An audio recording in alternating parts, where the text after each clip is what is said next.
नमस्कार दोस्तों, स्वागत है आपका स्मार्ट एग्जाम स्टडी में। और आज की हमारी क्विक फैक्ट सीरीज में जिस टॉपिक को हम डिस्कस करेंगे वो है रैमसर साइट्स। इस लेक्चर में हम जानेंगे कि रैमसर साइट्स क्या होती हैं, इंडिया में टोटल कितनी रैमसर साइट्स हैं और रिसेंटली जो न्यू साइट्स क्रिएट की गई हैं वो कौन कौन सी हैं, और इन सबको हम ब्रीफ में भी डिस्कस करेंगे। तो चलिए शुरू करते हैं। सबसे पहले हम जानेंगे कि रैमसर साइट्स क्या होती हैं और किस चीज़ को रैमसर साइट्स का टाइटल दिया जाता है। रैमसर साइट्स बोला जाता है वेटलैंड्स को। वेटलैंड्स को ही रैमसर साइट का टाइटल दिया जाता है, जिसको हम आगे चल के जानेंगे कि क्यों दिया जाता है और किस तरीके से दिया जाता है। सबसे पहले हम जानेंगे कि वेटलैंड क्या होते हैं। वेटलैंड, जैसे ही इसके नाम से पता लगता है, वेट यानी कि गीला, लैंड यानी कि जमीन यानी कि गीली जमीन। वेटलैंड वो जगह होती है जहाँ पे हमें मिक्सचर देखने के लिए मिलता है वाटर का और सॉइल का यानी कि सरफेस का, जहाँ पे वाटर ने सरफेस को कवर्ड कर रखा हो या उसके किनारे हो, या कहीं पर हमें सॉइल देखने के लिए मिल जाए और कहीं पर हमें वाटर देखने के लिए मिल जाए, उन दोनों का मिक्सचर। मोस्टली जो वेटलैंड बनता है वो लो लाइंग एरिया में बनता है, और ये नेचुरली भी बन सकता है। नेचुरली जैसे कि हम डेल्टा, लेक और फ्लड प्लेन्स में देखते हैं, मैशी में। और मैन मेड यानी कि जैसे एग्रीकल्चर फील्ड में हमें देखने के लिए मिल जाता है, जैसे पैडी फील्ड, ये भी वेटलैंड ही आता है, इसको भी हम वेटलैंड ही बोलते हैं। और वेटलैंड काफ़ी एक प्रोडक्टिव इकोसिस्टम भी बनाता है। जब हम मिक्सचर देखते हैं लैंड और वाटर का, तो वो एक इंटरसेक्शन पॉइंट बन जाता है टेरेस्ट्रियल और एक्वेटिक इकोसिस्टम के लिए। और इसके साथ साथ वेटलैंड में पानी की वजह से पूरे साल मॉइस्चर रहता है, जो काफ़ी हेल्पफुल रहता है aquatic plant, insect, amphibians, reptile, bird, fish, mammals और माइक्रोबैक्टीरियल कम्युनिटीज़ के लिए एक पूरा इकोसिस्टम बन जाता है। और ये काफ़ी प्रोडक्टिव इकोसिस्टम रहता है as compare to rain forest और कोरल रीफ। अब हम वेटलैंड का डायग्राम भी देखते हैं। ये वेटलैंड का डायग्राम है और कुछ इमेजेस हैं जिससे आप समझ सकते हैं कि वेटलैंड क्या होता है। आप देख सकते हैं डायग्राम में ये लो लाइंग एरिया है और यहीं पर ही वेटलैंड बनना है, मैन मेड भी और नेचुरल भी।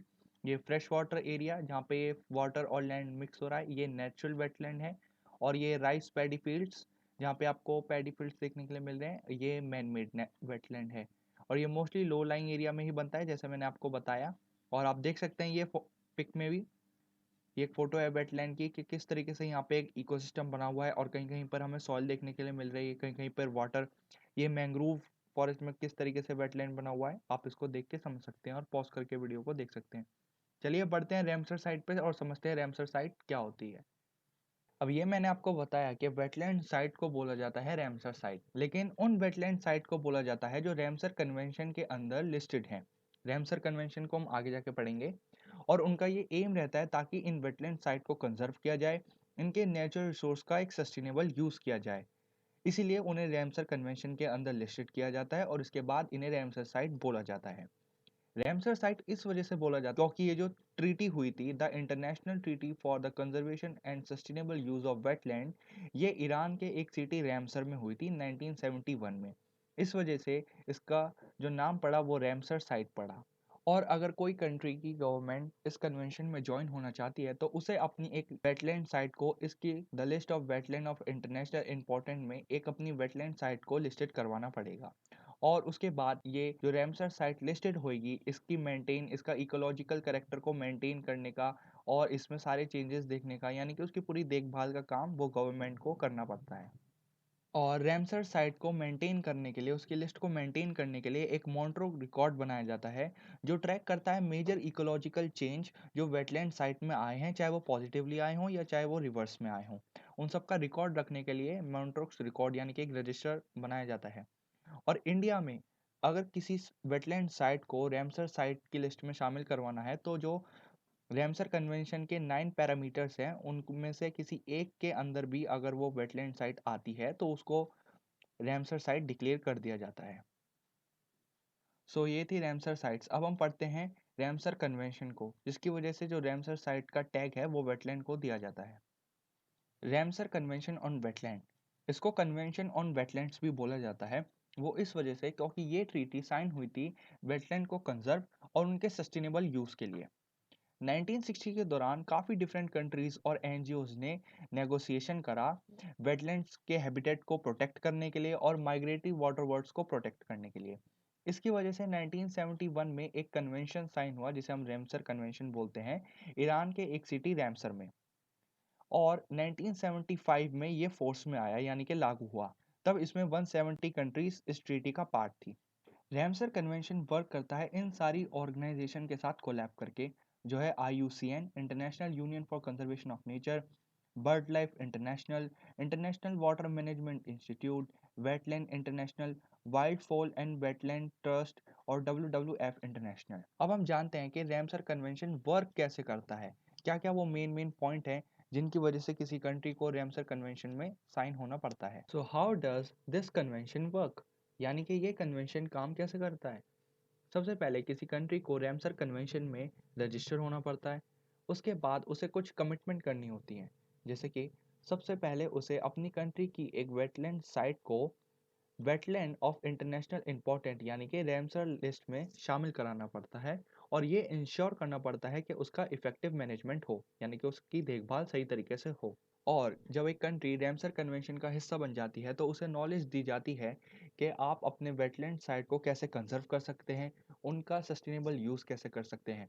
और रैमसर एडवाइजरी मिशन की तरफ से कुछ एक्सपर्ट उस मेंबर कंट्री के पास जाते हैं और वहाँ के जो वेटलैंड साइट्स हैं उनको देखते हैं, और अगर कुछ प्रॉब्लम है तो उनसे टैकल करने के लिए उन्हें सॉल्यूशन भी देते हैं। और कंट्री को ये इंश्योर भी करना होता है कि वो अपने सारे वेटलैंड्स का अच्छी तरीके से मैनेजमेंट कर रही है और उनका सस्टेनेबल यूज़ कर रही है। और ये जो मेंबर कंट्री होती है उससे ये इंश्योर भी करवाते हैं कि जो इंटरनेशनल ट्रांस बाउंड्री वेटलैंड्स हैं उनमें आप कॉर्पोरेट करें। ट्रांस बाउंड्री वेटलैंड यानी कि अगर किसी वेटलैंड की जो एरिया है वो दो कंट्रीज़ में आ रहा हो तो उसमें एक अच्छा कॉर्पोरेट सिस्टम होना चाहिए जिससे उस वेटलैंड का पूरा मैनेजमेंट हो सके और उनकी स्पीशीज को शेयर किया जा सके और वेटलैंड सिस्टम को भी शेयर किया जा सके। फॉर एन एग्जांपल अगर हम देखें तो सुंदरबन वेटलैंड है वो इंडिया और बांग्लादेश दोनों ही कंट्री में आता है, और एक ये ट्रांस बाउंड्री वेटलैंड है, और दोनों ही कंट्री इस वेटलैंड को शेयर भी करती हैं और इसकी स्पीशीज को भी शेयर करती हैं, और दोनों ही कंट्री इस वेटलैंड को मेंटेन भी करती हैं। तो ये सारी कमिटमेंट थी जो एक कंट्री को कमिट करनी होती है रैमसर कन्वेंशन के अंदर। अब कुछ फैक्ट्स जान लेते हैं रैमसर साइट्स के बारे में। Facts about the Ramsar site. Ramsar sites world के कुछ प्रोटेक्टेड एरियाओं में से एक हैं, और 2 फरवरी को इंटरनेशनल वेटलैंड डे मनाया जाता है क्योंकि जो रैमसर कन्वेंशन है वो 2 फरवरी 1971 में ही साइन हुआ था। करंटली वर्ल्ड में 2400 रैमसर साइट हैं जो एरिया कवर करती हैं 2.5 मिलियन स्क्वायर किलोमीटर का, और ये 171 रैमसर कॉन्ट्रैक्टिंग पार्टीज यानी कि 171 कंट्रीज की टेरिटरीज पर आती हैं।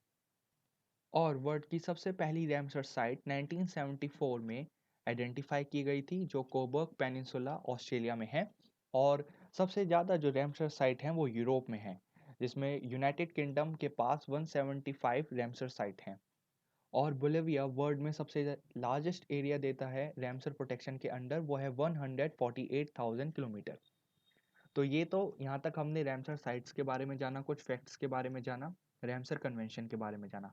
अब हम देखते हैं Ramsar sites in India. India में कितनी रैमसर साइट्स हैं। Ramsar sites in India. India Ramsar convention का पार्ट बना 1981 में, और जैसा कि रैमसर कन्वेंशन एक शर्त रखता है कि आपको अपनी एक वेटलैंड साइट्स को रजिस्टर कराना होता है, तो इंडिया ने चिल्का लेक जो उड़ीसा में है और केलादेव नेशनल पार्क राजस्थान में, ये दो पहली रैमसर साइट्स थी जो जिनको रजिस्टर कराया था। और लेटेस्ट दिसंबर 2020 तक इंडिया में 42 रैमसर साइट हैं जो हाईएस्ट है साउथ एशिया में। और इंडिया की जो सबसे लार्जेस्ट रैमसर साइट है वो है चिल्का लेक जो उड़ीसा में है, वो 1165 स्क्वायर किलोमीटर जितनी लार्जेस्ट है। और इसके बाद आती है वेम्बनाथ कोल वेटलैंड जो 1512.5 स्क्वायर किलोमीटर जितनी बड़ी है, ये केरला में सिचुएटेड है। इंडिया में सबसे ज़्यादा रैमसर साइट उत्तर प्रदेश में है जो कि 8 हैं, और इसके बाद पंजाब में 6 रैमसर साइट हैं। और इंडिया की जो सबसे स्मॉलेस्ट वेटलैंड है वो है रेणुका वेटलैंड जो कि हिमाचल प्रदेश में सिचुएटेड है। और जो लेटेस्ट वेटलैंड साइट हैं जिनको इंडिया ने अभी रैमसर साइट में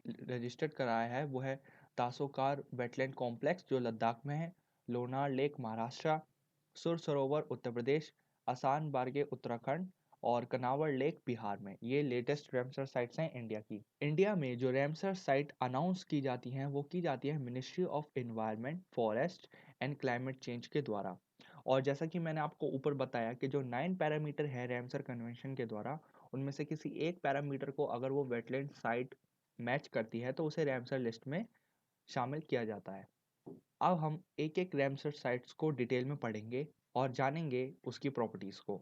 जैसा कि मैंने आपको बताया कि इंडिया में 42 रैमसर साइट्स हैं, तो हम एक एक करके सबको पढ़ेंगे डिटेल में। तो सबसे पहली रैमसर साइट्स है अस्थमुदी वेटलैंड। ये केरला के कोलम डिस्ट्रिक्ट में है और इसका एरिया है 614 स्क्वायर किलोमीटर। ये एक ब्लैक वाटर वेटलैंड है और रिवर कालदा और पलिचली इसमें ड्रेन होती है। और जब ये सी से मिलती है तो ये ईस्टरी बनाती है नींदकरा, जो एक फेमस केरला फिशिंग हार्बर है उसके पास, और नेशनल वाटरवे 3 भी इससे पास होता है। नेक्स्ट रैमसर साइट है बीस कंजर्वेशन रिजर्व और ये पंजाब स्टेट में आती है और इसका एरिया है 64 स्क्वायर किलोमीटर। ये 20 रिवर के ऊपर 185 किलोमीटर का लंबा स्ट्रेच है और इस स्ट्रेच में आपको बीच बीच में आइलैंड, सैंड बार और बैरियर चैनल्स भी देखने के लिए मिल जाएंगे। बैरियर चैनल मान लीजिए रिवर काफ़ी सारी चैनल्स में बढ़ जाती है अगर वो आइलैंड उसके बीच में आ जाते हैं या सैंड्स आ जाती है, जिस वजह से रिवर कट जाती है और काफ़ी सारे चैनल्स में बढ़ जाती है, उसे बैरियर चैनल बोलते हैं। और इस रिजर्व में आपको इंडस रिवर डॉल्फिन भी मिलती है जो एंडेंजर्ड स्पीशीज है। और 2017 में एक प्रोग्राम भी इनिशिएट किया गया था जो एंडेंजर्ड घड़ियाल है उनको कंजर्व करने के लिए इसी रिजर्व में। नेक्स्ट साइट है भितरनिका मैंग्रोव और ये उड़ीसा स्टेट में आता है और इसका एरिया है 650 square kilometre. Bhitarkanika mangrove Bhitarkanika national park में आता है जो कोर एरिया है भितरनिका वाइल्ड लाइफ सेंचुरी का। और गरी माता मरीन वाइल्ड लाइफ सेंचुरी बराबर में है भितरनिका वाइल्ड लाइफ सेंचुरी के। और जो भितरनिका मैंग्रोव है ये रैमसर वेटलैंड की जो इंटरनेशनल इंपॉर्टेंट की लिस्ट है वो 2002 में इसको शामिल किया गया था। और यहाँ पे आपको सॉल्ट वाटर क्रोकोडाइल और ऑलिव रेडल सी टर्टल देखने के लिए मिलते हैं। नेक्स्ट रैमसर साइट है भोज वेटलैंड, ये मध्य प्रदेश स्टेट में है और इसका एरिया है 32 स्क्वायर किलोमीटर। ये जो भोज वेटलैंड है ये दो लेक को मिलकर बना है, जो भोजतल और लोअर लेक है भोपाल में वहाँ पर। और ये ह्यूमन मेड रेजिव्योर है, यानी कि मैन मेड वेटलैंड है ये, अगर एक तरीके से देखें तो। और यहाँ पे इंडिया का लार्जेस्ट बर्ड मिलता है वो है sorus crane. Next Ramsar site है चंद्रताल, ये हिमाचल प्रदेश में है। इसका एरिया है 0.49 स्क्वायर किलोमीटर और ये काफ़ी हाई एल्टीट्यूड लेक है और यहाँ पे IUCN के द्वारा जो रेड लिस्टेड स्नो लियोपार्ड है वो भी यहाँ पे मिलता है। नेक्स्ट रैमसर साइट है चिल्का लेक जो उड़ीसा स्टेट में सिचुएटेड है और इसका एरिया है 1165 स्क्वायर किलोमीटर। ये एक ब्लैकिश वाटर लगून है जो दया रिवर के एकदम माउथ पर है। ब्लैकिश वाटर लगून इस वजह से कि यहाँ पे आपको सॉल्ट वाटर और फ्रेश वाटर का मिक्सचर देखने के लिए मिलता है। ये इंडिया का लार्जेस्ट कोस्टल लगून है और यहाँ पे काफ़ी रिमोट एरिया से माइग्रेटरी बर्ड्स आते हैं, जैसे कि सेंट्रल एशिया की तरफ से लद्दाख, हिमालय, कैस्पियन सी, अरेल सी, इस तरफ से माइग्रेटरी बर्ड्स यहाँ पे आते हैं। 1981 में चिलिका लेक इंडिया की फर्स्ट रैमसर साइट थी और इसका जो कोर एरिया है नलबना बर्ड सेंचुरी वो रैमसर डेजिग्नेटेड वेटलैंड है चिल्का लेक का। और यहाँ पे आपको इंडिया की एक famous endanger critically endanger species जो डॉल्फिन की है वो देखने के लिए मिलती है, वो है आयुर्वेदी डॉल्फिन। वो यहीं पर ही इसी चिल्का लेक में देखने के लिए मिलती है। नेक्स्ट रैमसर साइट है दिपोरा भील और ये आसाम स्टेट में सिचुएटेड है और इसका एरिया है 40 स्क्वायर किलोमीटर। और ये एक परमानेंट फ्रेश वाटर लेक है जो एक ब्रह्मपुत्र रिवर के चैनल में से बनती है और ये कुछ किलोमीटर दूर है प्रतिभा वाइल्ड लाइफ सेंचुरी से जो गुवाहाटी में है। अराउंड 35 किलोमीटर राइट में ये उसके पड़ती है। नेक्स्ट रैमसर साइट है ईस्ट कोलकाता वेटलैंड, ये वेस्ट बंगाल स्टेट में सिचुएटेड है और इसका एरिया है 125 स्क्वायर किलोमीटर। और ये वेटलैंड काफ़ी यूज़ में आती है और मेन जो इसका यूज़ है वो कोलकाता सिटी को सर्व करना है, यानी कि वहाँ की पानी की प्रॉब्लम को। नेक्स्ट रैमसर साइट है हरिक वेटलैंड और ये पंजाब स्टेट में सिचुएटेड है और जो इसका एरिया है वो 41 स्क्वायर किलोमीटर का है। ये एक वाटर रेजिव्यूर है और ये 20 और सतलुज रिवर जहाँ पे मिलती हैं वहाँ पे ये बनती है। नेक्स्ट रैमसर साइट है हुकेरा वेटलैंड और ये जम्मू कश्मीर स्टेट में सिचुएटेड है और जो इसका एरिया है वो 13.75 स्क्वायर किलोमीटर का है। ये 10 किलोमीटर दूर है श्रीनगर से। ये एक नेचुरल वेटलैंड है और जो झेलम बेसिन पे बनती है। सो गाइस हम इस वीडियो में इतनी ही रैमसर साइट को डिस्कस करेंगे और बाकी की बची हुई रैमसर साइट को हम नेक्स्ट लेक्चर में डिस्कस करेंगे इसके पार्ट 2 में। अगर आपको हमारा वीडियो पसंद आया हो तो चैनल को सब्सक्राइब कीजिए, बेल आइकन दबाइए ताकि आपको हमारी हर वीडियो का अपडेट मिलता रहे। नेक्स्ट वीडियो तक के लिए थैंक यू गाइस।